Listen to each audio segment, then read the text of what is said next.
मामा, बानी को फेरों के लिए बाहर लेकर आइए। कार्तिक चौधरी ने होंठ भींचते हुए हुक्म दिया। लेकिन बेटा, तुम्हारी शादी तो नब्या से। उसका नाम मत लीजिए। मेरी शादी वानी से होगी। मर गई वो आज से मेरे लिए।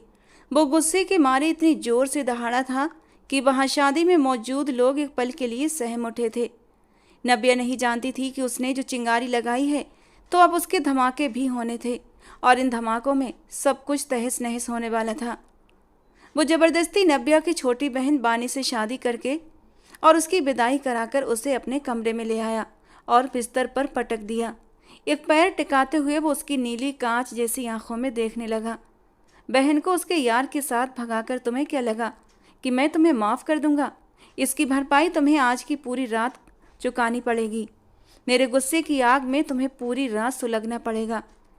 ये कहते कहते कार्तिक चौधरी ने अपनी शर्ट के बटन खोलकर, अगर शादी करनी ही नहीं थी तो इस स्टेज तक क्यों लाई?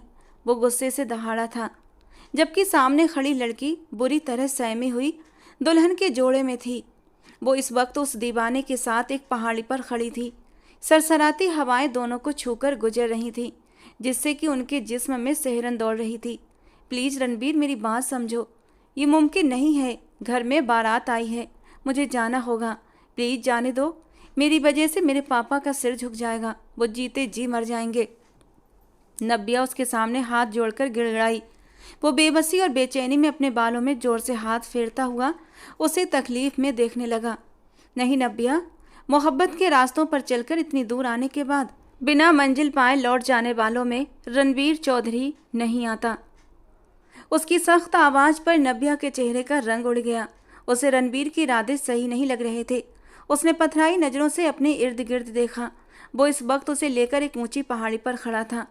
बिना कुछ सोचे सिर नामे हिलाते हुए वो पीछे की तरफ कदम बढ़ाते हुए भागने लगी, लेकिन वो लड़खड़ा गई और बुरी तरह लुढ़कती हुई पहाड़ी से गिरने ही वाली थी कि रणबीर ने झट से आगे बढ़कर उसका बाजू पकड़ लिया और अपनी ओर खींच लिया। उसके चेहरे पर हवाइयाँ उड़ रही थीं। एक पल को उसे लगा कि उसने नब्या को खो दिया है। अब उसे खुद से लगाए रणबीर ने गहरी सांस ली थी। क्या कर रही थी तुम? अभी गिर जाती पागल। वो उसका माथा अपने माथे से लगाकर गहराई से बोला। प्लीज़ रणबीर, मुझे जाने दो। मेरे मम्मी पापा की इज्जत को मत रौंदो। वो कैसे सह पाएंगे लोगों की बातें? मर जाएंगे। मेरी एक ही बहन है वो, उसे कौन बहाने आएगा? प्लीज़ मेरे माता पिता की इज्जत की खातिर मुझे जाने दो। वो उसके सामने हाथ जोड़कर गिड़गिड़ाई। जाना चाहती हो? वो गुस्सा जब्त करते हुए बोला और एक कदम पीछे हट गया। जाना चाहती हो तो ठीक है, मेरे मरने के बाद चली जाना। वो कदम ब कदम पीछे होता गया, जिससे कि नब्या की जान एकदम हलक में आई थी। वो पहाड़ी के किनारे जा पहुंचा। दोनों बाहें फैलाकर आंखें मूंद लीं। इससे पहले कि वो खुद को हवाओं के हवाले करता, नब्या ने आगे बढ़कर उसे पीछे खींच लिया। रणबीर असंतुलित हो गया। उसके खींचने पर जब वो उससे टकराया तो दोनों ही एक दूसरे पर गिरते हुए लुढ़कते हुए नीचे की ओर जाने लगे। लुढ़कते हुए दोनों को बुरी तरह चोटें भी आईं। पहाड़ी के किनारे पर बड़े से पत्थर में हाथ डालकर रणबीर ने खुद को नीचे गिरने से बचाया। उसने एक हाथ नब्या की कमर के चारों ओर लपेटा और उसे अपने साथ सटा लिया। नब्या बुरी तरह घबरा गई थी। रणबीर, हम गिर जाएंगे। वो उससे चिपकते हुए डर के मारे बोली। तुम्हें नहीं गिरने दूंगा। रणबीर ने एक ही झटके में उसे ऊपर खींचा और खुद भी ऊपर आ गया। नब्या डरी सहमी उस तेज ठंडी हवाओं को अपने जिस्म से गुजरते हुए महसूस कर रही थी। रणबीर तो पहाड़ी खानदान से था। बचपन से लेकर अब तक इन्हीं पहाड़ों की गोद में खेल कूद कर बड़ा हुआ था। यहाँ का नरम गरम मौसम उसकी रग रग में समाया हुआ था। उसे क्या फर्क पड़ता था? लेकिन वो कमसिन लड़की इस सर्दी में ठिठुर गई थी। रणबीर, अब तो रात होने वाली है, प्लीज़ वापस चलो। वो कांपते हुए बोली। सिर्फ एक शर्त पर, उसने अपने और नब्या के जख्मों को देखते हुए सपाट लहजे में कहा। नब्या ने सवालिया निगाहों से उसकी ओर देखा। तुम उस कार्तिक चौधरी से शादी नहीं करोगी, रणबीर ने एक एक शब्द पर जोर देते हुए कहा। अब कौन सी शादी रणबीर? बारात तो आकर वापस जा चुकी होगी। मेरे माँ बाप की इज्जत का तमाशा निकल चुका है। जो तुम चाहते थे वो हो गया। अब प्लीज़ मुझे जाने दो। नब्या ने अपने आंसू पोंछते हुए दुख और तकलीफ से रणबीर की ओर देखा। मैं तुम्हारे माँ बाप की इज्जत नहीं रुलने दूंगा। तुमसे शादी मैं करूँगा। रणबीर उसके पास आते हुए बहुत ही नरम और सम्मान भरे अंदाज में बोला, तो नब्या ने गुस्से में उसे जोर से पीछे धक्का दे दिया। तुम करोगे मुझसे शादी? तुम जो इस वक्त मुझे दुल्हन बने वहाँ से किडनैप करके ले आया। मेरी बारात आने वाली थी रणबीर। अब तक मैं इज्जत से अपने घर भी विदा हो चुकी होती, लेकिन तुमने सब खराब कर दिया। मेरी इज्जत, मेरे माँ बाप की इज्जत, सब कुछ मिट्टी में मिला दिया। मैं ना तुम्हें माफ़ करूँगी और ना कभी वानी को। नफरत हो रही है मुझे खुद से कि मैंने कभी तुमसे मोहब्बत की। नबिया गुस्से में कहते हुए अपने आंसू पोंछती हुई पहाड़ी से नीचे की ओर उतरने लगी। इस बार रणबीर ने उसे नहीं रोका, क्योंकि वो जो चाहता था वो तो हो चुका था। शादी रुक चुकी थी, वक्त निकल गया था। हालात मुश्किल थे मगर नामुमकिन नहीं। कुछ सोचते हुए रणबीर उसके पीछे दौड़ा। वो पहाड़ी से उतरते हुए सड़क पर आ गई थी कि तभी रणबीर ने उसका बाजू पकड़कर खींचा। क्या कर रहे हो? छोड़ो मेरा हाथ। नव्या ने गुस्से से अपनी बाह छुड़ाते हुए रणबीर को घूरा। शाम के फैलते साँवों में तुम्हें लगता है कि तुम इस वक्त यहाँ से अकेली चली जाओगी? चलो मेरे साथ। रणबीर ने उसकी कलाई को कसकर थामते हुए अपनी गाड़ी की ओर बढ़ना शुरू कर दिया। नव्या ने होठ भींचकर उस इंसान को देखा जिसकी वो कभी दीवानी हुआ करती थी, और आज उसी ने अपनी दीवानी को बुरी तरह रौंद दिया था। उसकी आंखों में कभी आंसू न लाने का वादा करने वाला आज उसकी आंखों में आंसू ले आया था। चुपचाप अपनी आंखों के आंसू पोंछते हुए वो रणबीर के पीछे पीछे घिसटती चली जा रही थी, जैसे कि उसके कदमों में जान ना हो। नव्या के अचानक गायब होने के पीछे किसका हाथ था, सरदार कार्तिक चौधरी अच्छे से जानता था। वो और उसकी माँ, जो इस वक्त चेहरा छुपाए खड़ी थीं, दोनों एक दूसरे को देखने लगे। उनका मकसद अब बस उस राज को उजागर करना था जो अब तक छुपा हुआ था। अगर बड़ी बहन नहीं तो ना सही, छोटी तो थी ना। शादी तो आज ही होगी और हर हाल में होगी। इस ख्याल पर कार्तिक चौधरी ने अपनी माँ की ओर कदम बढ़ाते हुए अगला प्लान डिस्कस किया, तो वो हामी में सिर हिलाते हुए वहाँ से तुरंत गायब हो गई। उनके जाते ही कार्तिक चौधरी भी थोड़ी देर बाद बाहर आया। सारे मेहमान इकट्ठा थे। चौधरी परिवार की इज्जत की बात आ गई थी, लेकिन फिलहाल सब चौधरी कार्तिक चौधरी की वजह से चुप थे। वो जितना गुस्सैल और अपने फैसलों का खुद मालिक था, कोई भी काम उसकी मर्जी के खिलाफ नहीं हो सकता था। सब उसके हुक्म के इंतजार में थे। कार्तिक, हम सब तुम्हारा इंतजार कर रहे हैं बेटा, अपने फैसले से सबको अवगत करो। इशिका चौधरी ने कार्तिक चौधरी की ओर देखते हुए संजीदगी से कहा। अंकल, मुझे आपसे अकेले में बात करनी है। नव्या के पापा साहिल जी की ओर देखते हुए कार्तिक चौधरी ने गंभीरता से कहा, तो वो उसे लिए हुए एक कमरे की ओर बढ़े। उनके कंधे और सिर झुके हुए थे। आज उन्हें एहसास हो रहा था कि वो 2 बेटियों के बाप हैं, और बेटियों का बाप होना उनकी सबसे बड़ी कमजोरी साबित हुई थी। काश इससे अच्छा तो वो बे औलाद रहते। अंकल, एक बेटी तो आपकी भाग गई है, आपकी बनी बनाई इज्जत को रौंद कर। आपकी इज्जत के साथ साथ वो मेरी इज्जत पर भी दाग लगा गई है। आने वाले वक्त में अगर दूसरी भी भाग जाए तो बेहतर नहीं होगा कि आप उसे मेरे हवाले कर दें? आपकी इज्जत भी बच जाएगी और ये वक्त भी टल जाएगा, और मेरी इज्जत का थोड़ा सा भरम रह जाएगा। कार्तिक की बात पर एक पल को साहिल जी सन्न रह गए, लेकिन उन्हें कार्तिक की बात में दम नजर आया। और ऐसा हो सकता था, क्योंकि अगर एक बेटी भाग सकती है तो दूसरी भी भाग सकती थी। इसीलिए अपनी इज्जत बचाने के लिए उन्होंने अपनी छोटी बेटी को बड़ी बेटी की जगह कार्तिक चौधरी को देने का फैसला कर लिया। उनके हामी भरने पर हर तरफ एक हलचल सी मच गई थी। उड़ती उड़ती ये खबर अंदर बैठी बानी तक भी पहुंच चुकी थी, और उसके तो जैसे होश उड़ गए। उसे यकीन नहीं हो रहा था कि अपनी बहन को बचाते बचाते अब वो खुद उस दलदल में फंसने जा रही थी। ऐसा नहीं हो सकता मम्मा, मैं आपको बता रही हूँ, ऐसा नहीं हो सकता। मैं उस पहाड़ी खड़ूस से कभी भी शादी नहीं करूँगी। वानी ने गुस्से से अपनी माँ की ओर देखते हुए कहा। तुम्हारी बहन तो भाग गई है हमारी इज्जतों को रौंद कर। अब तुम्हारी बारी है, अब तुम भी भाग जाओ। जाओ, वो दरवाज़ा खुला है। जब बड़ी बेटी ने हमारा एहसास नहीं किया तो तुम भी मत करो, लेकिन एक एहसान करती जाओ, अपने बाप को और मुझे जहर दे दो। तुम जैसी बेटियों से तो बेहतर है कि हमें औलाद ही ना होती। अनीता जी ने वानी से गुस्से में कहा। उनकी बातें सुनती वानी अपनी आंखों में आंसू लाने से खुद को रोक न पाई। मम्मा प्लीज़ इस तरह मुझे इमोशनल ब्लैकमेल मत करें। आप पापा को मना करें, वो मेरी शादी उससे ना करें। आप जानती हैं वो किस प्रकार का इंसान है। सरदारी के नशे में चूर है वो, और उसके गुस्से को कौन नहीं जानता। मत करें मेरे साथ ये जुल्म, उसके साथ मेरी ज़िंदगी नर्क हो जाएगी। वानी, ये तुम्हारे पापा का फैसला है और इसीलिए इसे खामोशी से मान लो। जो नव्या ने किया, भगवान के लिए प्लीज़ तुम वो मत करना। मैं तुम्हारे आगे हाथ जोड़ती हूँ। हमारी इज्जत की लाज रख लो बानी। अनीता जी ने बानी को इमोशनल ब्लैकमेल करके कार्तिक से शादी पर रजामंद कर ही लिया। ये सब क्या है? आप ऐसा कैसे कर सकते हैं? इशिका जी ने हैरानी से कार्तिक की ओर देखते हुए पूछा। मामा, बानी को शादी के फेरों के लिए बाहर लेकर आइए, कार्तिक ने ठंडे लहजे में अपनी माँ से कहा। लेकिन बेटा, तुम्हारी शादी तो नब्या से, नाम मत लीजिएगा उसका मेरे सामने। और वैसे भी नब्या हो या वानी, मुझे कोई फर्क नहीं पड़ता, विवाह तो आज ही होगा। अपनी बात कहते हुए वो वहाँ से निकलते हुए बाहर बैठे मर्दों की ओर बढ़ गया। भगवान जाने इस लड़के के दिमाग में क्या चल रहा है। एक बार पहले कहा कि नब्या से मोहब्बत है तो अपनी जिद से यह रिश्ता करवाया, अपनी बचपन की मंगेतर को भी छोड़कर इसका रिश्ता साहिल जी के घर लाई, और अब यहाँ इसे नब्या की जगह बानी भी मिल जाए तो कोई फर्क नहीं पड़ता। हैरानी की बात है, मुझे तो कुछ समझ नहीं आ रहा।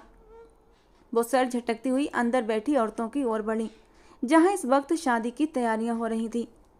नब्या की जगह अब बानी घूंघट निकाले बैठी थी। उसकी आंखों में बेहिसाब आंसू थे और एक अजीब सी बेबसी।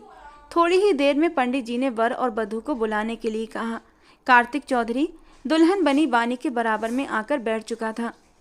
पंडित जी शादी की रस्में करने लगे थे और जब पंडित जी ने कहा कि वर वधू अपना हाथ आगे करें तो कार्तिक ने तो अपना हाथ आगे कर दिया था, लेकिन बानी ने अपना हाथ अपनी गोद से नहीं हटाया।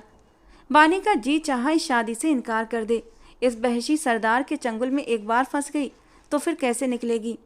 बानी बेटा, हाथ आगे करो, अनीता जी ने उसके कंधे पर हल्का सा दबाव डालते हुए कहा, और फिर उसने अपना कांपता हुआ हाथ कार्तिक के हाथ पर रख दिया। वो आने वाले लम्हों को सोचते हुए कांपने लगी थी। उस शख्स की दहशत और जुनून से अपनी बहन नबिया को तो उसने बचा लिया था, पर खुद को बचा न पाई। कुछ ही देर में शादी की रस्में पूरी हो गई थीं और सकुशल दोनों का विवाह संपन्न हुआ। सब तरफ से दूल्हा दुल्हन के ऊपर फूल बरसाए जा रहे थे और बधाइयों का शोर उठा था, जबकि वानी के लबों पर कार्तिक के लिए बद्दुआओं का सिलसिला शुरू हुआ था। बधाई हो साहिल जी, एक दोस्त ने आगे बढ़कर साहिल जी को गले लगाया था। साहिल जी की आंखों में आंसू आ गए। आज एक बेटी ने सर झुकाया तो दूसरी ने मान और सम्मान बढ़ा दिया था, लेकिन वो अभी ये नहीं जानते थे कि नब्या को घर से भगाने वाली बानी ही थी। कुछ देर पहले का सीन। दीदी क्यों अपनी मोहब्बत की कुर्बानी दे रही हैं, वो भी एक बहशी दरिंदे सरदार के लिए। न जाने उसका क्या मकसद है कि हमारे ख़ानदान में रिश्ता जोड़ रहा है। आप इस रिश्ते की भेंट चढ़ रही हैं दीदी, आप ही शादी हरगिज नहीं करेंगी। बानी ने नब्या को बड़े ही प्यार और समझदारी से समझाया, जो दुल्हन बनी अपने नसीबों को रो रही थी। आज उसकी डोली के साथ साथ उसकी मोहब्बत की अर्थी भी उठने वाली थी। खिड़की पर होने वाली दस्तक पर दोनों चौंकी। नब्या ने हैरानी से बानी को देखा, जबकि बानी ने आगे बढ़कर जल्दी से खिड़की के दोनों पल्ले खोल दिए। खिड़की से रणवीर को अंदर आता देख नब्या की आंखों के सामने जैसे सब कुछ चमकने लगा था। उसे अपनी आंखों पर यकीन नहीं आया कि रणवीर बाकी उस वक्त उसके घर में मौजूद था, जो दुखी और गुस्से भरी नज़रों से नब्या की ओर देख रहा था। कब से वेट कर रही थी आपका, इससे पहले कि कोई अंदर आए आप अपनी अमानत को लेकर यहाँ से चले जाएं। टाइम रहते अपनी मोहब्बत को बचा लें, वरना सब कुछ खत्म हो जाएगा। वानी की बातें सुनते ही नब्या के पैरों तले से जमीन खिसक गई और रणवीर ने आगे बढ़ते हुए नब्या की ओर अपना हाथ बढ़ाया। नब्या दोनों को गुस्से से देखते हुए सिर नामे हिलाने लगी। आप यहाँ क्यों आए हैं? आप जानते हैं ना आज मेरी शादी है। और रणवीर ने उसकी बात पर गहरा सांस छोड़ते हुए वानी की ओर देखा तो वो जल्दी से उसकी ओर बढ़ी। आपके सारे गिले शिकवे यहाँ से जाने के बाद हो जाएंगे। अभी प्लीज़ दीदी को लेकर यहाँ से निकलिए, वरना बहुत बड़ा मसला हो जाएगा, वानी ने रणवीर की ओर देखते हुए धीमे लहजे में कहा। तो रणवीर ने नब्या की कलाई थाम कर खिड़की की ओर कदम बढ़ाए। छोड़िए मेरा हाथ, मैं आपके साथ कहीं नहीं जाऊंगी। नब्या ने गुस्से से अपनी कलाई छुड़ाई, लेकिन उसी पर रणवीर ने अपनी जेब से निकाली और उसे लोड करते हुए अपनी कनपट्टी पर रख लिया। अगर तुम मेरे साथ नहीं जाओगी तो फिर यहाँ से तुम्हारी डोली के साथ मेरा, अब फैसला तुम्हारे हाथ में है। रणवीर के दो टूक अंदाज पर नब्या बुरी तरह घबरा चुकी थी। मैं 3 तक गिनूंगा, उसके बाद सब खत्म। तुम नहीं तो फिर ये जिंदगी भी नहीं। रणवीर बिना पलक झपकाए ठंडी निगाहों से नब्या की ओर देखता रहा। भगवान के लिए रणवीर रुक जाइए, आप दोनों ये क्या कर रहे हो? बानी जानती हो पापा की इज्जत। एक अभी उसके शब्द मुंह में ही थे कि उसने रणवीर की ओर देखा जो काउंटिंग कर रहा था। इससे पहले कि वो गोली चलाता नब्या ने आगे बढ़कर उसका हाथ नीचे कर दिया। आप मेरी इतनी बड़ी आजमाइश लेंगे, मुझे नहीं पता था रणवीर। उसकी बात पूरी भी नहीं हुई थी कि रणवीर ने बिना कुछ सुने उसे बेहोश किया और खिड़की के रास्ते बाहर ले गया और वानी बस उसे जाता देखती रही। उन दोनों के जाने के बाद उसने दरवाज़ा खोल दिया और बहुत खामोशी से बाकी मेहमानों के साथ जा बैठी, जैसे अभी कुछ देर पहले कुछ भी ना हुआ हो। कुछ ही वक्त गुजरा था कि नव्या के गायब होने की खबर हर तरफ फैल चुकी थी और फिर वक्त गुजरते ही नव्या की जगह वानी को फेरों के लिए पेश कर दिया गया। बहन को कुएं में गिरने से बचाते बचाते वो खुद उस कुएं में गिर गई। रणवीर के साथ वो अपने घर वापस आ रही थी। उसे पता था अब घर में सब कुछ खत्म हो चुका होगा, बारात आकर वापस भी लौट चुकी होगी, उसके माँ बाप की इज्जत का तमाशा बन चुका होगा और उसके साथ अब उसके घर में क्या सलूक होगा ये वो नहीं जानती थी। पर वो हर सज़ा के लिए तैयार थी, क्योंकि वो जानती थी उसने बहुत बड़ी गलती की थी मोहब्बत करके। अब उसकी सज़ा भी उसे भुगतनी थी। रणवीर ने जैसे ही खन्ना हाउस के पीछे वाली गली में गाड़ी रोकी, नब्या ने बहुत हिम्मत करके गहरी सांस ली और गाड़ी के दरवाजे के हैंडल पर हाथ रखा, लेकिन उसकी हिम्मत नहीं हो रही थी वो अपने घर में कदम रख सके। गहरा सांस छोड़ते हुए उसने अपना चेहरा दोनों हाथों में छुपाया और फूट फूट कर रो दी। रणवीर को उसका रोना तकलीफ दे रहा था, लेकिन इस वक्त अगर वो उससे हमदर्दी करता तो नब्या उसकी नरमी का नाजायज़ फ़ायदा उठा लेती। गुस्से से खुद ही बाहर निकलकर उसने नब्या को भी गाड़ी से नीचे उतारा तो वो बुरी तरह घबरा गई। वो जानती थी अगर वो अपने पापा के सामने गई तो उसका बाप उसे गोलियों से भून देगा। उसका बाप साहिल खन्ना वैसे तो अपनी बेटियों से बहुत मोहब्बत करता था, लेकिन बात अगर इज्जत पर आ जाए तो वो जान लेने और जान देने से भी पीछे नहीं हटेगा। लेकिन सामने खड़ा रणवीर चौधरी इस बात को नहीं समझता था। वो उसका हाथ थामे उसके घर की ओर कदम बढ़ाने ही वाला था कि उसी पल उसकी नज़र कार्तिक और उसके साथ विदा होती घूंघट में उस लड़की की ओर उठी थी। वो दोनों गाड़ी में बैठे और गाड़ी आगे की तरफ बढ़ गई थी। वहीं नब्या और रणवीर के कदम जैसे जमीन में गड़ गए थे। दोनों की आंखों में गैर यकीनी सी थी। ऐसा नहीं हो सकता, मुझे बिल्कुल विश्वास नहीं। नहीं नहीं रणवीर, रणवीर आपने देखा ना, वो सरदार मेरी बहन को विदा करा कर ले गया। वो बानी ही थी, आज उसने वही कपड़े पहने थे, वो मेरी बहन को ले गया। रणवीर, रणवीर देखा ना आपने, मेरी जगह उसने मेरी बहन से विवाह कर लिया। अब तो मेरी बहन पर जुल्म और सितम के पहाड़ तोड़ेगा और इस सब की वजह सिर्फ आप हैं रणवीर चौधरी, सिर्फ आप। मैं आपको कभी माफ़ नहीं करूँगी। वो रोते हुए गुस्से से चिल्ला रही थी। दूसरी तरफ से कार्तिक की गाड़ी उनकी ही तरफ धीरे धीरे बढ़ रही थी। रणवीर चौधरी ने तुरंत नब्या का हाथ थामा और उसे गली की तरफ लेकर छिप गया। उसके मुंह पर हाथ रखकर उसकी सिसकियों को दबा दिया। गाड़ी उनके पास से ही गुजरी थी, जिसमें कार्तिक उसकी बहन को साथ लेकर जा रहा था और उस लम्हे नब्या का दिल किया कि वो खुद को ही ख़त्म कर दे। अगले ही पल उसके निकलते ही रणवीर चौधरी ने अपने इर्द गिर्द नज़र दौड़ाई और बहुत सावधानी से नब्या को वापस अपनी गाड़ी में बिठाया। छोड़ो मुझे, कहाँ लेकर जा रहे हो? मैं तुम्हारे साथ कहीं नहीं जाऊंगी। अब की बार उसकी बातों में गुस्सा ही नहीं, नफरत भी झलक रही थी।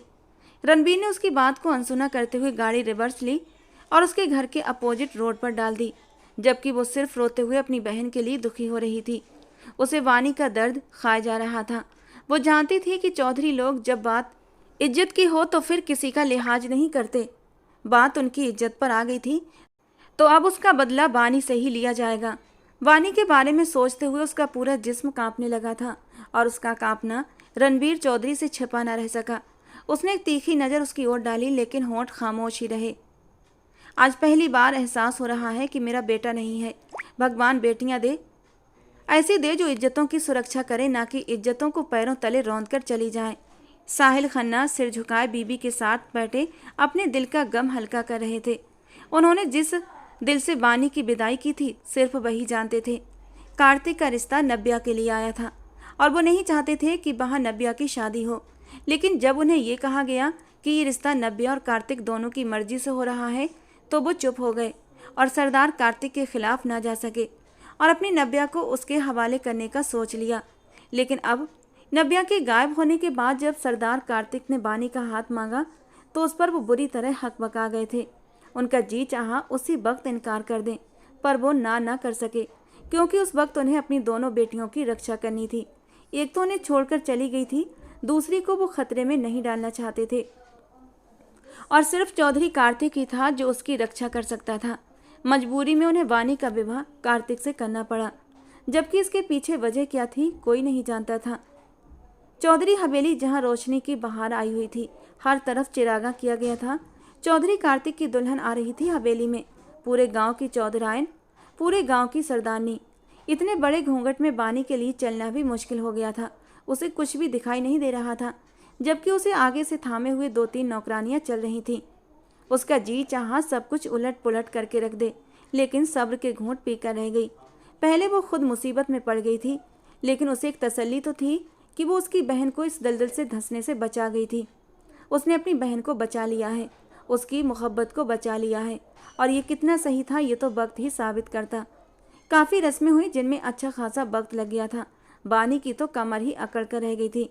शकुंतला, इधर आओ और सरदारनी जी को सरदार के कमरे में लेकर जाओ। अचानक से इशिका जी की आवाज़ कानों में पड़ी तो वानी एकदम से चौंक गई। मतलब अब उस देव मानुष के सामने डाला जाना था मुझे, जो अब उसे कच्चा चबा जाने वाला था। बानी ने दांत भींचे, लेकिन खामोश ही रही, और 2 नौकरानियां उसे चौधरी कार्तिक के कमरे की तरफ ले जाने लगीं। सावधानी से उसे बिस्तर पर बिठाते हुए उन्होंने खाने पीने का सामान भी उसके सामने रख दिया और बाहर निकल गईं। दरवाज़ा खुला और इशिका जी अंदर दाखिल हुई। बानी खन्ना, चौधरी कार्तिक से विवाह का फैसला करके तुमने खुद को बहुत बड़ी मुसीबत में डाल लिया है, क्योंकि चौधरी कार्तिक तुमसे नहीं नव्या से प्यार करता था, और उसी के लिए वो रिश्ता इस घर में गया था। लेकिन नव्या को तो तुमने भगा दिया, और बदले में कार्तिक का विवाह तुम्हारे साथ हो गया। खुद को कभी कार्तिक की बीवी समझने की गलती मत करना। तुम सिर्फ एक बदले में लाई हुई लड़की हो और कार्तिक के गुस्से का शिकार बनने वाली हो। तुम इस विवाह के लिए सोच समझकर हाँ करनी चाहिए थी। तुम अभी हम चौधरियों को नहीं जानती शायद, वरना इस विवाह के लिए कभी राजी न होती। खैर, अब तुमने जब ये विवाह कर ही लिया है तो इसका असर भी तुम पर ही पड़ेगा, और उम्मीद करती हूँ कि तुम्हारे कमरे की कोई बात बाहर नहीं निकलेगी। कड़े शब्दों में कहते हुए अपनी शॉल को झटका देती हुई वो दरवाजे की ओर बढ़ी थी। 1 मिनट सासू माँ, घूंघट हटाते हुए बानी ने उन्हें पीछे से पुकारा। उनके माथे पर बल पड़े। बानी बहुत आत्मविश्वास के साथ बेड से नीचे उतरते हुए उनके सामने आकर खड़ी हो गई। आप मुझे सरदार कार्तिक के नाम से डरा रही हैं? आपको क्या लगता है कि मेरी बहन खुद भागी है? नहीं, मैंने उसे इस दलदल से बचाने के लिए खुद भगाया है। और आपको क्या लगता है, जो लड़की अपनी बहन को बचाने के लिए उसे घर से भगा सकती है, क्या वो अपने बचाव के लिए कुछ नहीं करेगी? किसी भ्रम में मत रहना सासू माँ। आप अभी बानी खन्ना को नहीं जानती, और जिस दिन जान जाएंगी ना, उस दिन पनाह मांगेंगी। वो 17-18 साल की लड़की इशिका चौधरी को चुनौती दे रही थी। कार्तिक चौधरी, जो एक गांव का ही नहीं बल्कि आसपास के गांव का भी सरदार था, वो एक सरदार की माँ थी, तो वो कैसे सहन करती? अपनी हद में रहो लड़की, अपनी हद से मत बढ़ो। ये ना हो तुम्हारी सज़ा में और भी बढ़ोतरी हो जाए, क्योंकि आज की रात जो सज़ा मेरा बेटा तुम्हें देने वाला है वो तुम्हारा नाजुक सा शरीर सहन नहीं कर पाएगा। तो बेहतर होगा मेरे बेटे को खुश करने की तैयारी करो, जिसने आकर तुम्हारे शरीर को ऐसी सजाओं से रूबरू कराना है कि तुम्हारी आत्मा तक कांप उठेगी। इशिका चौधरी की बात पर बानी का सांस एक पल के लिए गले में अटक सा गया था। सिर्फ एक ही तो डर था कि सरदार से खुद को कैसे बचाए, लेकिन सामना तो करना ही था हर हाल में। तो फिर डर कर करती या फिर बेखौफ होकर? करना तो था ही। आपके सरदार कार्तिक को टक्कर देने के लिए बानी खन्ना यहाँ मौजूद है, इसलिए बेफिक्र होकर जाएं। बानी की बात पर इशिका चौधरी ने भौं चढ़ाते हुए उसे देखा। चेहरे पर तंज भरी मुस्कान भी थी। कार्तिक चौधरी का गुस्सा तुम नहीं जानती। इस वक्त वो बहुत गुस्से में है। नव्या भाग गई, लेकिन जब से ये पता चला है कि उसकी सो कॉल्ड बीबी ने अपनी बहन को भगाया है, तुम्हारे साथ कितना बुरा हो सकता है सोचो। इशिका चौधरी उसे आईना दिखाती हुई चली गई। वानी का दिल अब बहुत तेजी से धड़क रहा था। माथे पर पसीने की छोटी छोटी बूंदें भी दिखने लगी थीं। उसने अपना दिमाग चलाना शुरू कर दिया। हर जगह निगाह दौड़ाई। आधुनिक और खूबसूरत स्टाइलिश का ये कमरा इस वक्त वानी का मुंह चिढ़ा रहा था। मुझे सरदार से खुद को बचाना होगा, लेकिन कैसे? वानी ने आगे बढ़ते हुए सारे ड्रॉर चेक करना शुरू कर दिए, ताकि उसमें से कुछ ऐसा मिल सके जिससे वो अपनी सुरक्षा कर सके। अचानक उसके हाथ में एक चीज़ लगी। उसकी आंखें चमक उठीं और उसी पल दरवाज़ा खुला। For God sake Navya, please रोना बंद करो। तुम्हारे ये आंसू मुझे तकलीफ दे रहे हैं। रणबीर चौधरी नब्या को अपने फार्म हाउस लेकर आया था और वो जब से आई थी लगातार बस रोए ही जा रही थी। तुमने बहुत बुरा किया है रणबीर, तुम्हारी वजह से हमारा पूरा घर बिखर गया। मेरी बहन उस निर्दयी दरिंदे के हवाले कर दी गई और तुम, वो निर्दयी दरिंदा है ये तुम जानती हो, इसके बावजूद तुम खुद को उसके हवाले कर रही थी। रणबीर ने उसे दोनों हाथों से पकड़ते हुए झंझोड़ कर पूछा। जिस तरह तुम्हें आज अपनी बहन की फिक्र हो रही है वैसे ही मुझे भी तुम्हारी फिक्र हो रही थी नब्या। मेरी मोहब्बत का थोड़ा सा तो ख्याल कर लेती, लेकिन नहीं। तुम्हें तो सिर्फ माँ बाप की इज्जत की फिक्र है ना? किसी की जान चली जाए तुम्हें क्या?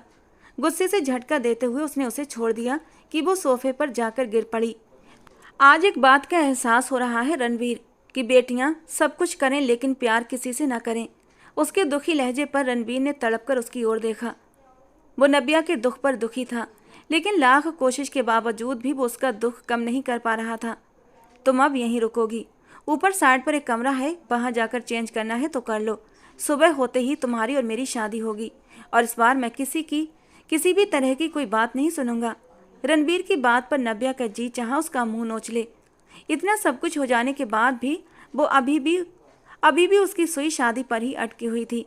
कभी नहीं रणबीर, मैं मर जाऊंगी लेकिन तुमसे शादी कभी नहीं करूंगी। जो मेरे साथ तुमने किया है ना, उसके बाद तो बिल्कुल भी नहीं। नब्या गुस्से से उठती हुई उसे चैलेंजिंग अंदाज में बोलते हुए कठोर लहजे में कहती हुई उंगली उठा गई और उसका ये उंगली उठाकर रणबीर की तरफ वॉर्न करना रणबीर के अंदर अंगारे से भर गया। उसकी बही उंगली पकड़कर मरोड़ते हुए कमर की तरफ उसकी बाजू ले जाते हुए झटके से उसे खुद के करीब किया। तकलीफ से नब्या की आंखों में आंसू बहने लगे। नब्या, मुझे मजबूर मत करो कि मेरे अंदर का शैतान जाग जाए। बहुत प्यार और मोहब्बत से पेश आ रहा हूँ तो इसे ऐसे ही रहने दो, क्योंकि मेरा दूसरा रूप तुम सहन नहीं कर पाओगी। और आगे से रणबीर पर उंगली उठाने की भूल मत करना। तुम्हारी जगह अभी कोई और होता तो अब तक उसका हाथ टूट चुका होता। झटके से उसे छोड़ते हुए वो पीछे हट गया था। नब्या की उंगली हाथ दर्जे तक लाल हो चुकी थी। तकलीफ की तीव्रता से उसकी आंखों में आंसू निरंतर बहते चले जा रहे थे। रणबीर ने अपने घने बालों में हाथ फेरते हुए अपने अंदर उठती उत्तेजना पर काबू पाने की कोशिश की। नब्या लगातार उसके सब्र का इम्तिहान ले रही थी, जो उसके लिए सांसों से भी ज़्यादा जरूरी हो चुका था। आगे बढ़ते हुए उसका हाथ नरमी से थामने की कोशिश की तो नब्या ने गुस्से से अपना हाथ झटकते हुए पीछे कर लिया और रणबीर की ओर से मुंह फेर लिया। रणबीर अपनी मुट्ठियां कसकर बंद करते हुए वहां से बाहर चला गया। जब तक वो उससे शादी नहीं कर लेता तब तक वो उस पर किसी भी तरह का हक जताना नहीं चाहता था। भले ही वो उससे मोहब्बत करता था, लेकिन उसके पास एक जायज रिश्ते से ही आना चाहता था। कार्तिक चौधरी जैसे ही अंदर दाखिल हुआ तो बानी को मिरर के पास खड़े पाया। हाथ उसने पीछे की ओर बांधे हुए थे। कार्तिक चौधरी की तेज नज़रों ने पल भर में ही उसका सिर से लेकर पांव तक गहरी नज़रों से जायजा कर लिया था। कमरे को लॉक करते हुए वो उसकी ओर बढ़ा। वहीं रुक जाइए सरदार, मेरे करीब मत आइए। वानी ने अपने कदम पीछे की ओर बढ़ाते हुए सरदार कार्तिक चौधरी को एक छोटी सी धमकी दी, लेकिन सामने सरदार कार्तिक था, जो ना किसी से डरता था और ना किसी के आगे झुकता था। सामने खड़ी लड़की उससे पूरे 10 साल छोटी थी और उसे धमका रही थी। उसके धमकाने पर सरदार कार्तिक ने एक आड़ी भौं उठाते हुए उसकी ओर गहरी नज़रों से देखा। कमरे में आने से पहले जो बातें उसे बताई गई थीं, उसके बाद वो वानी को किसी भी तरह की छूट देने के मूड में नहीं था, लेकिन यहाँ उसका अंदाज कुछ और ही था। तुम सरदार कार्तिक को धमका रही हो? सरदार कार्तिक ने उसकी ओर बढ़ते हुए ठंडे लहजे में कहा। बिल्कुल नहीं कार्तिक चौधरी, आपको धमका नहीं रही, सच में वॉर्न कर रही हूँ। मेरे करीब मत आइएगा वरना जान से जाएंगे। अच्छा, तो बानी खन्ना आज सुहागरात में अपने दूल्हे को मौत की सजा देने वाली है? कैसे? मेरी सांसें चुराकर या फिर मेरे जुनून को सहकर? सर्द और गुस्से भरे लहजे में कहते हुए कार्तिक चौधरी ने बेहिचक उसकी ओर कदम बढ़ाए। बानी पीछे होते हुए दीवार के साथ जा लगी। 2 इंच के फासले पर कार्तिक ने अपने कदम रोक लिए थे। वो कम उम्र लड़की बेहद खूबसूरत थी। उसने नब्या को भी देखा था। नब्या का बेदाग हुस्न और उसकी मासूमियत भी ऐसी थी कि लोगों का दिल धड़का देती थी, लेकिन सामने खड़ी लड़की भी सौंदर्य में अनुपम थी। उसके दोनों तरफ हाथ रखे उसने उसकी सांसों की हलचल को महसूस किया और एक पल के लिए उसकी आंखों में खो गया।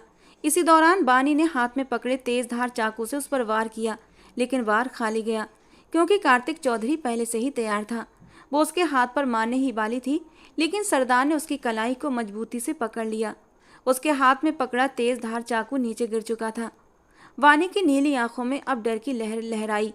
उसने सामने खड़े व्यक्ति के अंदर का शैतान जगा दिया था। अब न जाने वो उसके साथ क्या करने वाला था। कार्तिक चौधरी ने उसकी कलाई से पकड़कर उसे बिस्तर पर जोर से पटक दिया। बिस्तर पर एक पैर टिकाकर वो उसकी नीली कांच जैसी आंखों में देखने लगा। बहन को उसके यार के साथ भगाकर तुमने क्या सोचा था कि मैं तुम्हें माफ़ कर दूंगा? कार्तिक चौधरी के स्पष्ट शब्दों पर वानी का सांस घुट गया। इसका मतलब था इशिका चौधरी ने अपने बेटे को सब कुछ बता दिया था। तो अब डरने की बात नहीं थी। अब तो या तो मरना था या फिर मार देना था। हाँ, मैंने भगाया था उसे क्योंकि आप उसकी मोहब्बत के बीच में आ रहे थे। वो किसी और से मोहब्बत करती थी और आप उससे उसकी मोहब्बत छीनना चाहते थे। इसीलिए मैंने उसे उन दोनों को मिलवा दिया। बहुत अच्छा। तुम जानती हो मैंने तुमसे ये विवाह क्यों किया था? इसी बात की सज़ा देने के लिए। तुमने सरदार कार्तिक चौधरी की होने वाली बीवी को भगाया, उसकी इज्जत के साथ खेला, पूरे गांव में उसे बेइज्जत कर दिया। अब सरदार कार्तिक चौधरी तुम्हारे साथ क्या करने वाला है तुम सोच भी नहीं सकती। जानती हो तुम कैसे एक सरदार औरत से बदला लेता है? वो उसे डरा रहा था। हाँ जानती हूँ कैसे लेते हैं तुम लोग बदला। तुम लोगों के जंगलीपन और दहशत को अच्छे से जानती हूँ और आज आप बदला लेंगे मुझे तकलीफ पहुँचाकर, मेरे वजूद को नोच नोच कर, मुझे दर्द देकर, मेरी आत्मा तक को घायल करके आप बदला लेंगे। वानी गुस्से से खड़े होते हुए उसके सामने आकर उसकी आंखों में गहरी नफरत के साथ खड़ी हो गई, लेकिन उसने आंसू नहीं गिरने दिया। उसने पलकें भी नहीं झपकने दी। ये लड़की मजबूती से खड़ी कार्तिक की आंखों में आंखें डालकर सब कुछ कह रही थी और फिर अगले ही पल उसने अपने सिर से कामदार आंचल उतार कर दूर फेंक दिया। एक पल को बालों में खिंचाव से उसके होंठों से सिसकी निकली थी, लेकिन उसने सब कुछ सह लिया। कार्तिक टकटकी लगाए उसे देखे जा रहा था। एक पल के लिए उसे समझ न आया कि वानी करना क्या चाहती है। अगले ही पल वो अपने सारे जेवर उतार कर एक और रखने लगी। अब उसका हाथ अपने ब्लाउज की डोरियों पर था। ब्लाउज की डोरियां खोलते वक्त उसके हाथ कांपे थे, मगर वो जरा भी नहीं हिली। जैसे ही डोरियां खुली वो कंधों से सरकते हुए नीचे गिरने लगा। वानी ने आंखें बंद कर लीं और वो अपने तन से उतारकर उसे फेंक चुकी थी। सरदार कार्तिक उसकी इस हरकत को देखते हुए अपने होठों का एक कोना दांतों के नीचे दबा गया। अगले पल उसने अपने लहंगे की जिप पर हाथ बढ़ाया था और आंखें मूंद कर उसे नीचे सरका दिया। वो गहरी सांसें भरती हुई सरदार कार्तिक को उकसा रही थी, उसके दबे हुए जज्बातों को हवा दे रही थी, उसे अपनी ओर खींच रही थी। उसकी आंखों से आंसू टूट कर गालों पर बहते जा रहे थे। कार्तिक ने उसे जोर से बेड पर धक्का दिया। अगले ही पल वानी की आंखें खुल गईं। उसने अपने सामने कार्तिक को अपनी कलाई से घड़ी उतारते देखा तो उसके गले में गांठ से उभर कर गायब हो गई। फिर उसने कार्तिक को अपनी शर्ट उतारकर दूर फेंकते देखा। वो अपनी सांसें रोककर कार्तिक की मजबूत काया को देखती हुई पीछे की ओर सरकने लगी, लेकिन कार्तिक चौधरी ने और उसकी कोशिश नाकाम कर दी। उसका सर तकिए पर गिरा। उसने सहमी हुई निगाहों से कार्तिक को देखा, जो उसकी ओर गहरी नजरों से देख चुका था। बहुत खूबसूरत हो तुम। सरदार कार्तिक चौधरी की बीवी बनने के काबिल तो तुम ही थी। बेबाक भी हो, निडर भी हो। मुझे तुम जैसी लड़कियां ही पसंद हैं। I like your style when you removed. वो उसके ऊपर झुकते हुए गंभीर अंदाज में बोल रहा था। वानी ने अपनी आंखें कसकर बंद कर लीं। वानी ने बेडशीट को मुट्ठियों में जकड़ लिया, लेकिन इस बार उसकी सांसों में गहरा कंपन था, जो उसकी खूबसूरत नरम धड़कनों की ताल में मिलकर उसे और भी हसीन बना रहा था। उसकी शिद्दत को सह पाना वानी के बस की बात नहीं थी। वो सही कह रहा था। उसकी कद काठी और ताकत का मुकाबला वानी नहीं कर सकती थी। न चाहते हुए भी वो बुरी तरह रो पड़ी थी। कार्तिक ने अपना सिर उठाते हुए उसे सख्ती से घूरा। खुद को मेरे सामने इतने खूबसूरत अंदाज में पेश करके तुमने सरदार को खुद बहकाया है। अब ये आंसू क्यों? वो उसके आंसुओं को अपनी उंगलियों के पोरों से पोंछता हुआ नरम लहजे में बोला, एकदम से एक मेहरबान और प्यार करने वाले इंसान की तरह। मुझे डर। वो कुछ कह नहीं पा रही थी। अभी तो जरा सी सख्ती भी नहीं की तुम पर, और ये हाल है तुम्हारा। और चली थी सरदार को जीतने, खुद को मुझे सौंप कर। कार्तिक की बात पर वो उसके सीने पर हाथ मारते हुए फिर से उसके जज्बातों को उकसा रही थी। सरदार कार्तिक ने उसके हाथों को किनारे करते हुए उसकी उंगलियों में अपनी उंगलियां फंसा दी और उसे खुद में खो देने की कोशिश करने लगा। सुबह होते ही रणवीर ने अपना कहा सच कर दिखाया और तुरंत शादी की रस्में पूरी करके नव्या को अपने कमरे में ले आया। नव्या बिल्कुल चुप थी, जैसे उसे किसी बात से कोई फर्क ही न पड़ रहा हो। रणबीर ने उसके चेहरे को अपने हाथों के प्याले में भरा, मगर फिर भी उसने कोई प्रतिक्रिया नहीं दी। नव्या, मेरी तरफ देखो। मेरी मोहब्बत को तुम यूँ नज़रअंदाज नहीं कर सकती। यही मेरी मोहब्बत है कि आज तुमसे शादी की है और ज़िंदगी की आखिरी सांस तक तुम्हें पलकों पर बिठाकर रखूँगा। वो जज्बातों से भरे लहजे में कहता हुआ उसके नरम होठों पर झुका था। ये पहला स्पर्श था जो उसे रणबीर से आज मिला था। लेकिन नव्या ने न कोई साथ दिया न कोई जवाब। नव्या का ये ठंडा अंदाज रणबीर को गुस्सा दिला गया। रणबीर ने गुस्से में पीछे हटते हुए अपना रुख दूसरी ओर मोड़ लिया। क्या चाहती हो तुम? बता दो मुझे, वो गुस्से से फुनकारा। एक पल को नव्या सहम गई, लेकिन अगले ही पल उसका डर गायब हो गया। मैं क्या चाहती हूँ और क्या नहीं, अब इन बातों का कोई मतलब नहीं। आपने मुझसे शादी कर ली, मुझे पा लिया, मुझे हासिल कर लिया। अब जो करना है करिए। मैं आपको कुछ भी करने से नहीं रोकूंगी, लेकिन याद रखिएगा, आपने शादी एक जिंदा लड़की से नहीं बल्कि एक बेजान वजूद से की है, जिसकी आत्मा, जिसके जज्बात सब कुछ खत्म हो चुके हैं। न दिल बचा है न मोहब्बत, बस एक जिस्म बाकी है। चाहिए हो तो ले लीजिए। उसके सख्त लफ्जों पर रणबीर जैसे करंट खाकर पीछे हटा। तुम्हें लगता है कि मैंने तुमसे शादी तुम्हारा ये पाने के लिए की है? बहुत सही सोचा। मेरी मोहब्बत का तो यही अंजाम होना चाहिए था। ठीक है, अब तुम्हें मैं कभी नहीं छूँगा।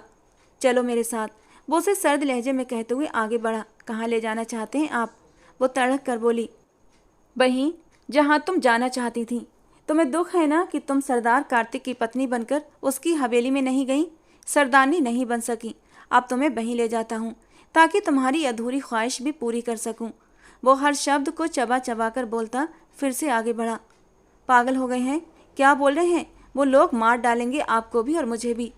वो उसके पीछे जाती उसका बाजू पकड़कर उसे अपनी ओर मोड़ गई।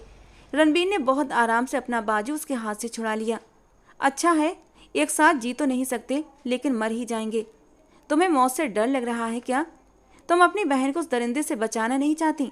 रणबीर की बातें नव्या के सिर से ऊपर से जा रही थीं। वो ये सब बातें क्यों कर रहा था? चलो मेरे साथ, बिना किसी सवाल के। मैं नहीं चाहता कि तुम्हारी कलाई पकड़कर तुम्हें जबरदस्ती ले जाऊं। बेहतर है तुम खुद चलो मेरे साथ। अब की बार उसका लहजा बेहद सख्त था। सुबह का सूरज चौधरी हवेली के लिए बहुत बड़ी खुशखबरी लेकर आ रहा था। अपने पहलू में सोई उस छोटी सी नरम नाजुक सी लड़की को देखते हुए सरदार कार्तिक के लबों पर मुस्कान सी खिल उठी। वो उसी की शर्ट पहने उसके बाजुओं में बेखबर सो रही थी। रात को बड़े बड़े दावे करने वाली वो छोटी सी लड़की सरदार कार्तिक की जरा सी शिद्दत पर निढाल हो गई थी। आंखें मीचे रात के लम्हों को याद करते हुए कार्तिक के चेहरे पर बार बार एक हसीन मुस्कान सज रही थी। आंखें खोलते ही पहलू में लेटी उस हसीन दोशीजा का वो एक ही रात में दीवाना हो गया था। उस हुस्न की मलिका ने अपने हुस्न के जलवे बिखेर कर सरदार कार्तिक को सब कुछ भुला दिया था। पहले उसका मकसद कुछ और था, लेकिन इस वक्त वो बानी के हुस्न के आगे खुद को पूरी तरह बेबस महसूस कर रहा था। सच ही कहते हैं, जन और जमीन इंसान को कहीं का नहीं रहने देती, और अगर सरदार कार्तिक से पूछा जाता तो वो इन्हीं तीनों में से सबसे पहले जन का नाम लेता। बानी का रुख दूसरी ओर था और वो गहरी नींद में थी, लेकिन कार्तिक का दिल एक बार फिर से उसकी तलब के लिए मचल उठा था। उसकी गर्दन पर अपनी सांसों की तपिश छोड़ते हुए आंखें बंद किए उसकी खुशबू को महसूस करता हुआ वो शिद्दत से उसके ऊपर फिर से छाने लगा था। नींद में किसी का स्पर्श महसूस करते हुए बानी ने कसमसाकर पीछे हटना चाहा, लेकिन धीरे धीरे कार्तिक की गिरफ्त सख्त से सख्त होती जा रही थी। उस हट्टे कट्टे मजबूत मसल्स के मालिक कार्तिक चौधरी को दोबारा से अपने पास आते देखकर बानी बुरी तरह घबराई थी। रात भर वो उसकी शिद्दतों को सहती रही थी कि अब उसका जिस्म बुरी तरह टूट रहा था। एक बार फिर वो अपनी शिद्दतों के साथ उसके करीब आ रहा था और उसकी हालत तो मरने जैसी हो रही थी। प्लीज रुक जाइए, वो उसे अपनी गर्दन में मुंह छुपाए देखती बेख्तियार बोल उठी। क्या हुआ? बस इतनी सी हिम्मत थी? एक ही रात में तुम्हारा ये हाल है? अभी तो पूरी जिंदगी पड़ी है। हर रात तुम्हें ये मोहब्बत की जुनूनियत सहनी पड़ेगी। आदत डाल लो, वो सर्द लहजे में कहता उसके गाल पर अपने दांतों से। नहीं प्लीज, नहीं है हिम्मत मुझ में। मैंने कल से कुछ भी नहीं खाया। मुझ में इस वक्त बिल्कुल भी। उसकी आंखों में आंसू आ गए थे जो कार्तिक को बेहद बुरे लगे। उसे तो उस लड़की का निडर अंदाज भाया था और अब वो रो रही थी। उसकी संगत के डर से वो रो रही थी। वो पीछे होते तकिए पर सिर रखता लेट गया और बानी को खींचकर अपने ऊपर गिराया। कि वो फिर से सहम गई। तुम्हारा ये कोमल सा वजूद और तुम्हारी ये मदहोश कर देने वाली संगत ने सरदार कार्तिक को अपना गुलाम बना लिया है। अब तुम चाह कर भी सरदार कार्तिक से खुद को दूर नहीं कर सकती। कार्तिक ने उसके लबों पर एक बार फिर से शिद्दत ढाई तो वो सिसक उठी, लेकिन धीरे धीरे उसकी गिरफ्त में नरम स्पर्श महसूस करती बानी हैरान हुई थी। वो बहुत प्यार और नरमी से उसे खुद में समा रहा था और एक लम्हे को वानी भी उसके इस प्यार भरे स्पर्श में पिघल गई थी। कार्तिक के हर छुअन में इज्जत, सम्मान और सबसे बड़ी बात एक अनकही सी चाहत छिपी हुई थी, जिसने बानी को भी सब कुछ भुला दिया। रणबीर, रुक जाइए प्लीज, नहीं जाएंगे हम वहाँ। वो जालिम सरदार कुछ भी कर देगा। रणबीर, आप सुन रहे हैं ना? नब्या ने उसे जोर से पुकारा था। ये तुम्हारा मसला नहीं है नब्या। तुम्हें लगता है वो सरदार कार्तिक मुझसे ज़्यादा ताकतवर है, जबकि मेरी ताकत का तुम्हें अंदाजा नहीं। तुम मुझे अभी अच्छे से जानती नहीं हो कि मैं कौन हूँ।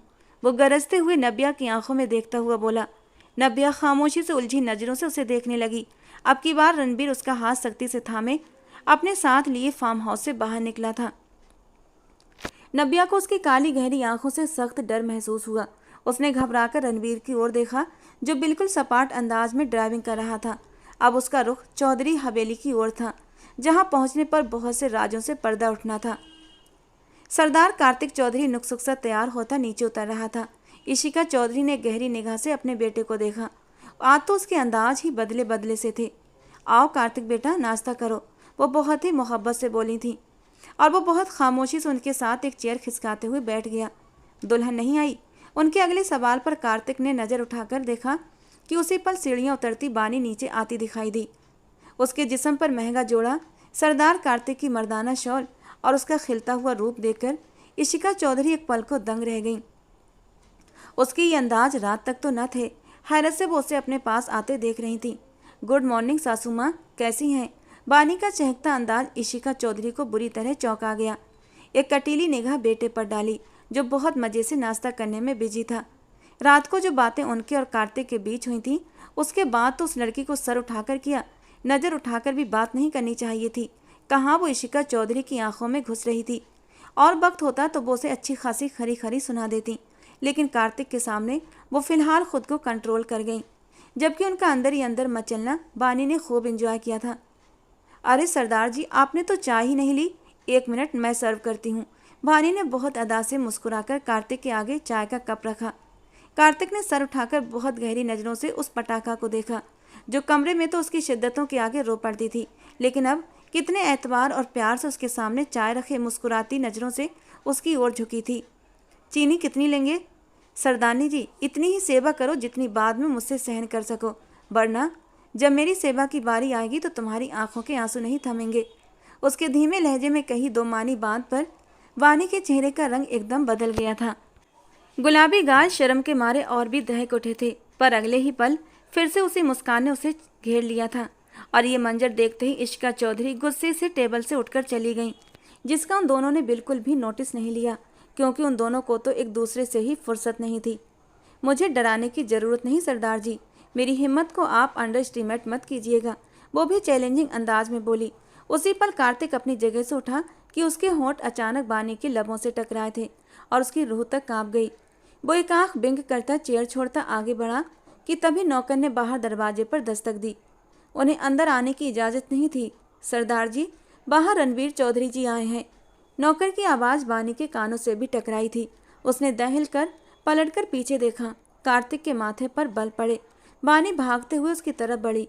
इससे पहले वो अपने कदम आगे बढ़ाता अपने सामने बानी को देखते ठिठक कर रुका। आप उन्हें कुछ नहीं कहेंगे, उन्हें जाने दें प्लीज़। बानी की बातें सरदार कार्तिक को समझ नहीं आ रही थी। क्या कहना चाहती हो? तुम्हारा रणबीर चौधरी से क्या संबंध है? कार्तिक को सिर्फ इतना बताया गया था कि नब्या अपने यार के साथ भाग गई है, लेकिन वो रणबीर है ये नहीं बताया गया था। उसकी गर्माहट पर बानी का सांस हलक में अटक गया। आप बस मेरी बात सुने, आप रणबीर? बानी कार्तिक चौधरी। उसकी बात पूरी होने से पहले ही कार्तिक ने उसे बाजू से पकड़कर झंझोड़ा। तुम्हारी जबान पर किसी गैर मर्द का नाम भी आया तो जान ले लूँगा तुम्हारी। वो जितने गुस्से से दबा दबा बोला था, बानी का सांस रुक गया। वो किस कदर गुस्से वाला और जुनूनी था। रात को उसकी शिद्दतों से बानी को अच्छा खासा यकीन हो चुका था, लेकिन जब उसे ये पता चलेगा कि उसकी होने वाली बीबी नब्या उसी रणबीर के साथ भागी थी, तो वो उन लोगों के साथ क्या सलूक करेगा।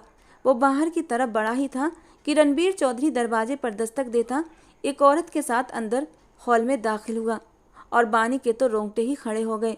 रणबीर नव्या को लेकर चौधरी हवेली आया था।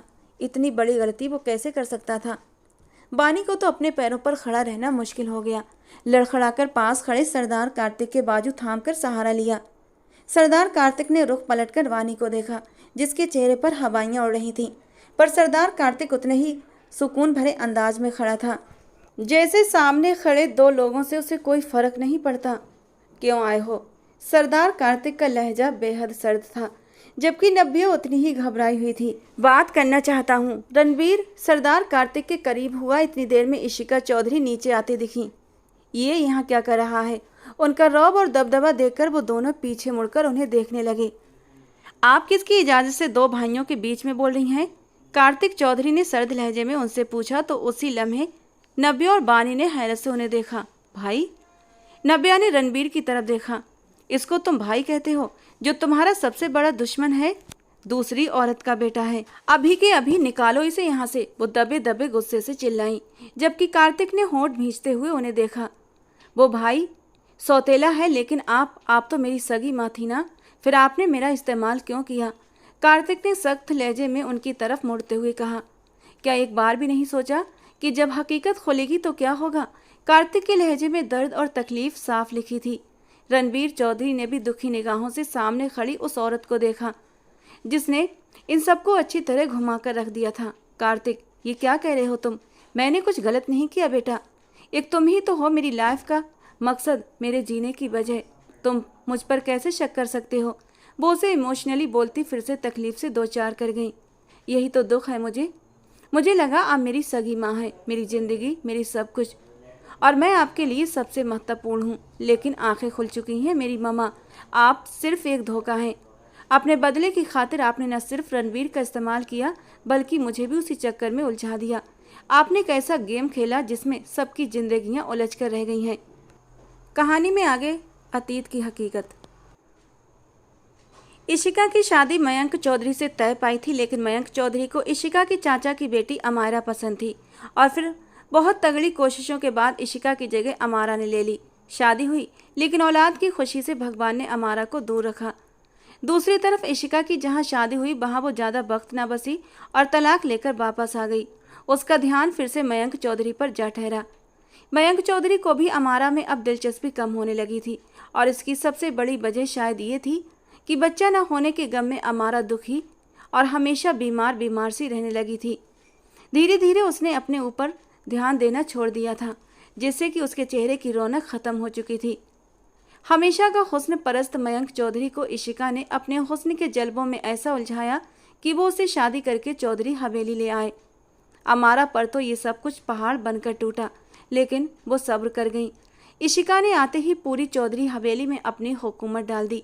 मयंक चौधरी भी अब उसके गुण गाने लगे, और अपने कमरे पर भी इशिका चौधरी को ही सारा हक दे दिया।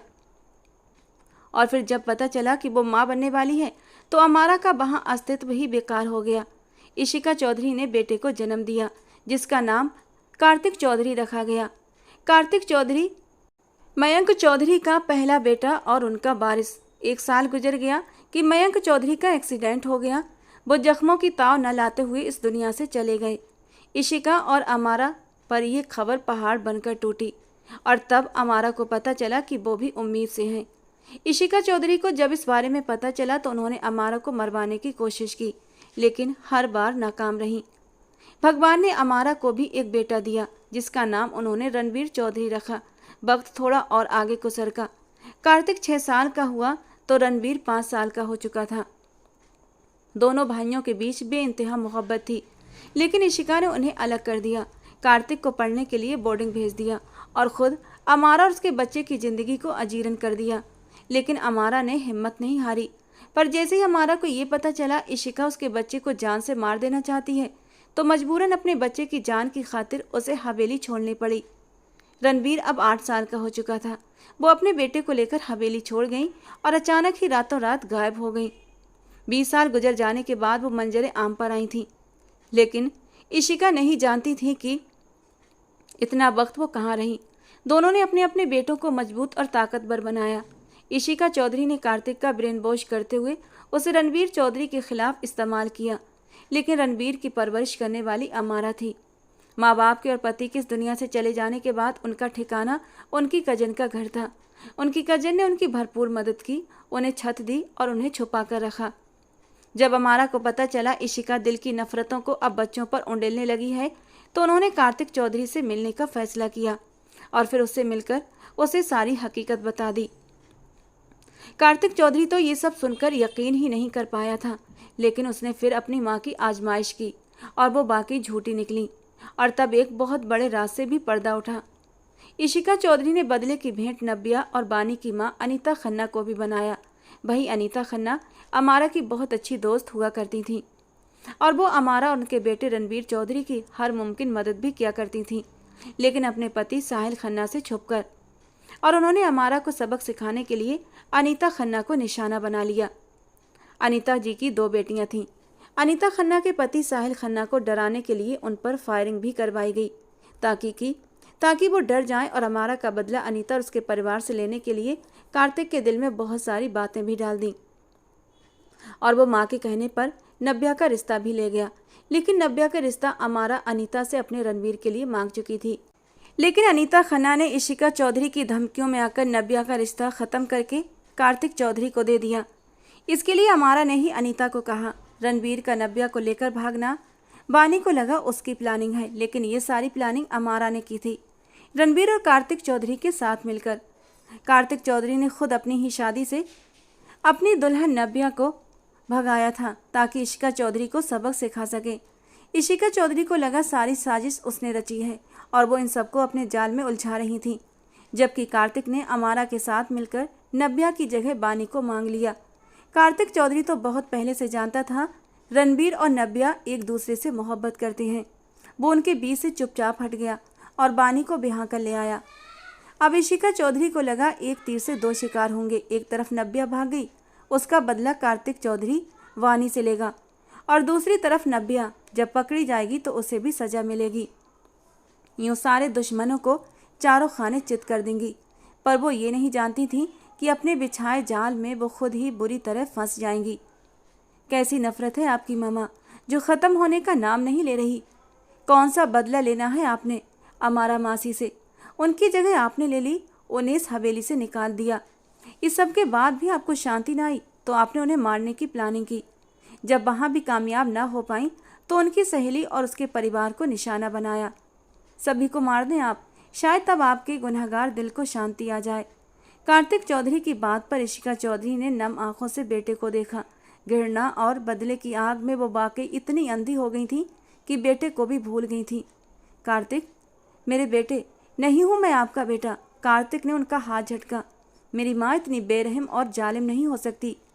कई बार मुझे लगा अब आपको रोक लूँ, अब आपको कुछ गलत ना करने दूँ, लेकिन मैं चुप हो गया। मैं आपकी आखिरी हद देखना चाहता था कि आप किस हद तक गिर सकती हैं, और आप तो। कार्तिक ने दुखी होते हुए चेहरा मोड़ा। उसी पल अमारा जी अपनी सहेली अनीता खन्ना और उनके पति साहिल खन्ना के साथ अंदर आई। ममा, बानी बेख्तियार आगे बढ़ते हुए अनीता जी के गले लग गई। नब्या तो बस देखे जा रही थी।